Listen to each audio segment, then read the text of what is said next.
তিন ধরনের ঘরের মধ্যে যে কোনো সময় আল্লাহ পাক রব্বুল আলামিনের গজব নাজিল হতে পারে। এই তিন ধরনের ঘরকে আল্লাহ পাক রব্বুল আলামিন বড় অপছন্দ করে থাকেন।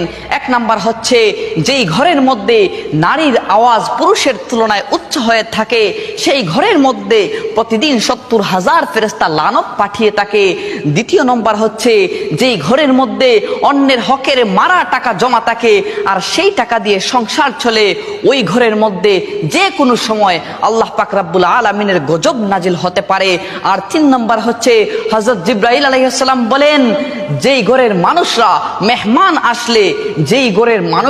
মেহমান আসলে অখুশি হয়, ওই ঘরের মধ্যে যে কোনো সময় আল্লাহর গজব নাজিল হতে পারে। যদিও নামাজ পড়া হয় ওই ঘরের মধ্যে, ফেরেশতারা সওয়াব লেখেন না, নামাজের সওয়াব লেখেন না। নাউজুবিল্লাহ। আল্লাহ পাক রব্বুল আলামিন এই তিন ধরনের বৈশিষ্ট্য থেকে আমাদেরকে যেন